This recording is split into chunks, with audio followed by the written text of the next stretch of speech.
Hello everyone, welcome to Prep Online. आज के अपने वीडियो का सबसे बड़ा ऑब्जेक्टिव यह है कि आपको यह समझाना कि नए पैटर्न के अंदर क्या क्या चेंजेस हैं और कौन सा चैप्टर मैथ्स का सबसे ज्यादा इंपॉर्टेंट है। तो अपन सबसे पहले स्टार्ट करेंगे पेपर के पैटर्न के अकॉर्डिंग कि पेपर को किस अकॉर्डिंग डिवाइड किया गया है। तो मेनली आपका नया पैटर्न है, उसके अंदर पेपर को डिवाइड किया गया टू पार्ट्स में, part A and part B. In part A we have two sections और उसमें है क्या क्या। In the first section we have 16 MCQs, 1 से लेकर 16 तक 1 मार्कर्स है। एमसीक्यूज नहीं कह सकते आप उनको, दे आर 1 मार्कर्स, जिसके अंदर आपको अपने आंसर्स लिखने पड़ेंगे। दिमाग में कंफ्यूजन क्लियर कर लेना कि क्या उनके सॉल्यूशन शो करना है, बिल्कुल करना है, डायरेक्ट आंसर नहीं लिखना है। सेकेंड सेक्शन के अंदर आपके 4 केस स्टडी पे क्वेश्चन आएंगे। This is the new thing जो आपके सिलेबस में ऐड किया है। केस स्टडी पे क्वेश्चन आएगा, जिसके अंदर एक नॉर्मल सा आपका क्वेश्चन उठा करके उस पर एक कहानी बना देंगे और उस पर आपसे टोटल 5 एमसीक्यूज पूछे गए होंगे। आप वहां पर डायरेक्ट अपना ऑप्शन टिक कर सकते हैं, अपना ऑप्शन लिख सकते हो, आपको पूरा सॉल्यूशन दिखाने की जरूरत नहीं है। बट उसमें टोटल 5 पार्ट्स होंगे, आपको कोई 4 अटेम्प्ट करने होंगे। ऊपर लिखा होगा सब कुछ, आप आराम से पढ़ सकते हो, कोई दिक्कत नहीं है। तो 17, 18, 19, 20 ये 4 क्वेश्चन है, 4 मार्क्स के, यानी कि 16 नंबर आपके हाथ में है। अब आगे चलते हैं, पार्ट बी की बात करते हैं। उसको डिवाइड किया गया है अपने 3 पार्ट्स में, 3 सेक्शंस में। इन फर्स्ट सेक्शन आपके पास आएंगे 2 मार्कर्स। ओके, 2 मार्कर्स आपके पास आ रहे हैं। और उसके बाद सेकंड सेक्शन के अंदर 3 मार्कर्स आपके सामने होंगे। और उसके बाद फोर्थ सेक्शन के अंदर 5 मार्कर्स आपके पास होंगे। This is the new change. 2 markers, 3 markers पिछले साल भी थे, 5 मार्कर नहीं थे, 4 मार्कर थे। इस बार 3 क्वेश्चन लास्ट के 34, 35 एंड 36 ये आएंगे आपके 5 मार्कर्स। अब आपको सबसे बड़ा एडवांटेज मैं ये बताने जा रहा हूं कि इस पेपर के अंदर स्कोर करना हो गया बहुत इजी। बट एक छोटी सी बात समझना आप कि पहले 40 क्वेश्चंस थे, इंटरनल चॉइसेस कम थी। अब नंबर ऑफ क्वेश्चंस 36 है, लेकिन इंटरनल चॉइसेस ज्यादा आ रही है। तो जब इंटरनल चॉइसेस ज्यादा आ रही तो क्वेश्चन पढ़ने के लिए टाइम भी लगेगा। तो जो आपको स्टार्टिंग के 15 मिनट्स वो पेपर पढ़ने के लिए देंगे, उसमें सिंसियरली आप लोग सबसे पहले क्वेश्चंस को पढ़ो और टिक करो कि मुझे ये क्वेश्चंस बिल्कुल ढंग से आते, एकदम क्लियरली। इसमें मुझे किसी और तरफ देखने की जरूरत नहीं है यार, मेरे को मतलब ये क्वेश्चन आता ही आता है परफेक्टली एकदम, समझ रहे हो ना। उसको अपने को सबसे पहले करना है। अब अगर इस पेपर को मैं अटेम्प्ट करने बैठूंगा तो मैं सबसे पहले क्या करूंगा, मेरा दिमाग सिर्फ एक चीज पे काम करेगा कि मैं किस क्वेश्चन को करके पहले ज्यादा मार्क्स गेन कर सकता हूं। तो मैं पहले 5 मार्कर्स के बारे में सोचूंगा। 5 मार्कर्स में सपोज मेरे को 2 क्वेश्चन आते हैं, एक क्वेश्चन थोड़ा डाउटफुल है, तो मैं उन 2 क्वेश्चन को फटाफट लिख दूंगा, बिकॉज 5 मार्कर्स पहले कवर करना जरूरी है। जो थोड़ा डाउटफुल है उसको मैं नहीं कर रहा हूं। पहले मेरा काम है पेपर के हर उस क्वेश्चन को करना जो मेरे को आता है, चाहे वो 1 मार्कर हो, 2 मार्कर हो, 3 मार्कर हो, 5 मार्कर हो, करना है। लेकिन स्ट्रेटेजी ऐसे रखेंगे कि हम पहले 5 मार्कर्स पे ध्यान देंगे। हमने वो दोनों क्वेश्चंस कर लिए, हमको जो एक नहीं आता था हमने उसको होल्ड पे रखा, करेंगे उसको भी। उसके बाद मैं गया सीधे केस स्टडी पे, बिकॉज वो 4 मार्कर है, इजी पार्ट है, 16 नंबर स्कोर करना बहुत आसान होता है उसके अंदर। सबसे पहले 5 मार्कर्स खत्म करते ही आप सीधे किस पे जाएंगे, केस स्टडी पे। केस स्टडी खत्म करेंगे आप आएंगे सेक्शन 3 पे, 3 मार्कर्स पे। फिर आप आएंगे सबसे पहले 2 मार्कर्स पे, फिर आप 1 मार्कर पे जाएंगे। आपको सपोज टोटल 36 क्वेश्चंस में से आपने कर लिया टोटल 28 क्वेश्चंस। आप टोटल 8 क्वेश्चंस के अंदर कहीं ना कहीं किसी पॉइंट पे आपको लग रहा है कि ये अपने को नहीं आते। अगर आपको 28 क्वेश्चंस एक बार देखते ही आ रहे हैं और आपने उनको पहले कभी सॉल्व कर रखा है, ऐसा जनरली होता है कि हमने वो क्वेश्चन पहले सॉल्व किया होता है, हम एज इट इज लिख देते हैं। तो उस अकॉर्डिंग आप उनको जब करेंगे तो आपको टाइम लगेगा, आपको अपना मिनिमम टाइम लगेगा उस पे करने में। ये मेरा पर्सनल एक्सपीरियंस है कि बच्चों को उसको करने में बहुत मिनिमम टाइम लगता है। जो 8 क्वेश्चंस हमको नहीं आते थे, हमने जो भी टाइम हमारा बचाया हम उन क्वेश्चंस को देंगे और एंड तक फाइट करेंगे जब तक हमको वो नहीं आएगा। सिंपल सी स्ट्रेटेजी है। बड़े मार्क्स पे पहले हाथ मारना है, छोटे मार्क्स पे बाद में जाना है। वो 1 मार्कर 1 नंबर का है, दिमाग खराब कर देगा बहुत ज्यादा। उसके चक्कर में कहीं 5 मार्कर नहीं आएगा तो दिक्कत हो जाएगी, समझ रहे हो ना। तो 5 मार्कर हमको सबसे पहले करना है, फिर 4 मार्कर, फिर 3, फिर 2, फिर 1। अगर 3 मार्क्स का 1 क्वेश्चन छूटता है और 1 मार्क्स के 3 क्वेश्चन छूटते हैं तो बराबर इंपैक्ट पड़ रहा है। मैथ्स आपकी बहुत ज्यादा अच्छी होगी तो आप गिन सकते हो चीजों को। तो ये था अपना नए पैटर्न के अकॉर्डिंग जो पेपर आ रहा है उसके ऊपर जो मैंने आपको एक्सप्लेन किया। अब सबसे इंपॉर्टेंट क्या है वो देखो। मैं आपको बताऊंगा कि इंपॉर्टेंट चीजें क्या है चैप्टर्स के अंदर और आपको किस अकॉर्डिंग उनके अंदर किन पार्ट्स की प्रिपरेशन ज्यादा करनी है। तो जिस अकॉर्डिंग मैं आपको समझाने जा रहा हूं, सबसे पहले अपन टॉपिक लेते हैं। सपोज रियल नंबर, मैंने रियल नंबर लिया। रियल नंबर चैप्टर बिल्कुल फिक्स है यार, 6 मार्क्स का चैप्टर आपकी मुट्ठी में है। ये मान लो आप। इसमें लिमिटेड क्वेश्चन फिक्स है कि आएगा। इरेशनल प्रूफ करने के लिए क्वेश्चन आएगा, नॉन टर्मिनेटिंग से एक क्वेश्चन 1 मार्कर पक्का बनेगा।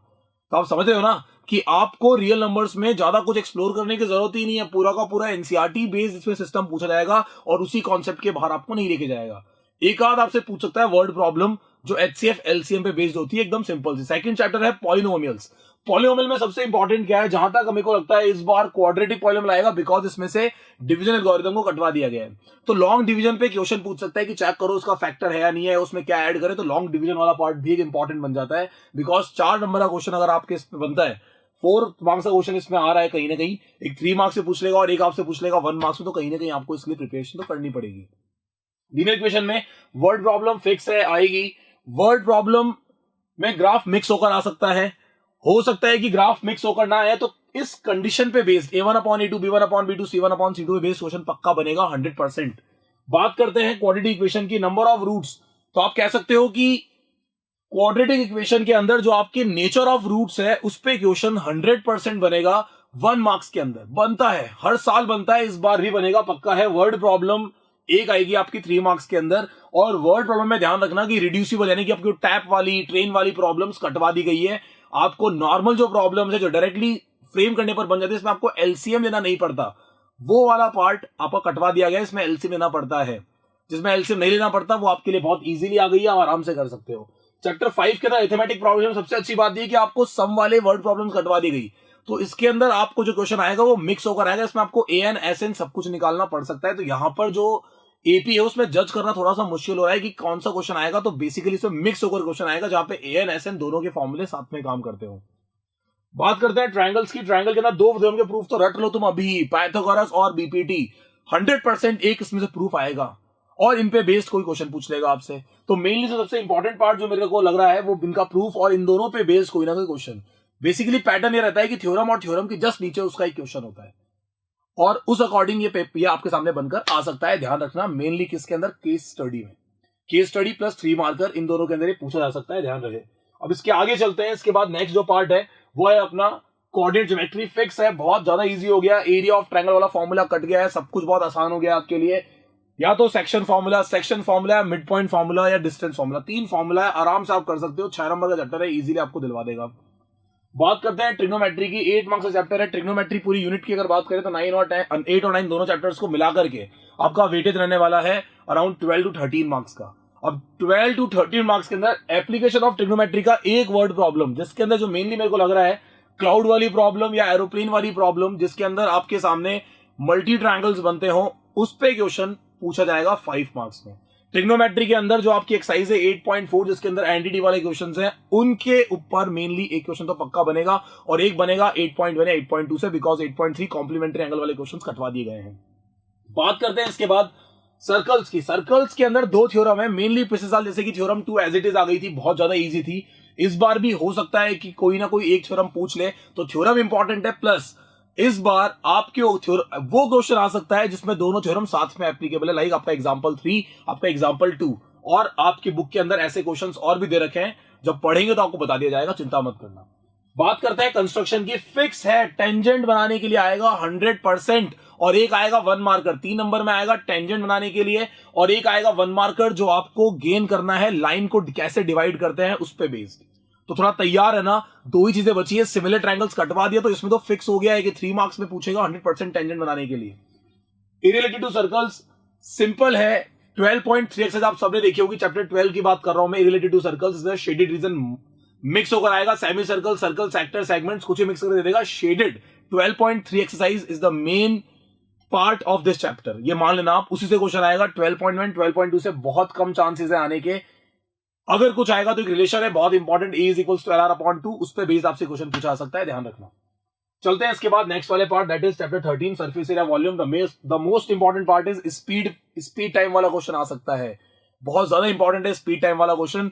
इंबैकमेंट वाला क्वेश्चन पूछा सकता है, बिकॉज फ्रस्टम कटवा दिया, तो फ्रस्टम के कटने से ये मान लो कि थोड़ी क्लैरिटी बढ़ जाती है क्या चीज आ सकती है। बात करते हैं स्टैटिस्टिक्स। फिक्स है 7 मार्क्स, 7 मार्क्स का स्टैटिस्टिक्स है, मेनली 8 to 9 मार्क्स में आ रहा है आजकल। एक 1 मार्कर आ रहा है, एक 3 मार्कर आ रहा है, जनरली 2 3 मार्कर आ जाते हैं तो 7 मार्क्स का आ जाएगा। एक 5 मार्कर और एक 3 मार्कर और एक 1 मार्कर आएगा तो चैप्टर 9 मार्क्स में भी जा सकता है। मैंने कई सैंपल पेपर्स में देखा है कि लोग ये स्ट्रेटेजी फॉलो कर रहे हैं, तो थोड़ा ध्यान रखना कि स्टैटिस्टिक्स तो उन बच्चों के लिए मोस्ट इंपॉर्टेंट है जिन बच्चों को जिन बच्चों ने पढ़ाई बहुत ज्यादा कम करी है, जो लोग लास्ट में जाके पढ़ने का सोच रहे हैं, वो लोग सबसे पहले इन चैप्टर्स को निपटाओ। स्टैटिस्टिक्स हो गया, कंस्ट्रक्शन हो गया, प्रोबेबिलिटी हो गया, ट्रायंगल की थ्योरम्स हो गई, चैप्टर 10 की थ्योरम्स हो गई, ये आपको मार्क्स दिलाएंगे। रियल नंबर हो गया, ये आपको मार्क्स दिलाएंगे। इनको सबसे पहले कर लेना, ये बहुत ज्यादा जरूरी है।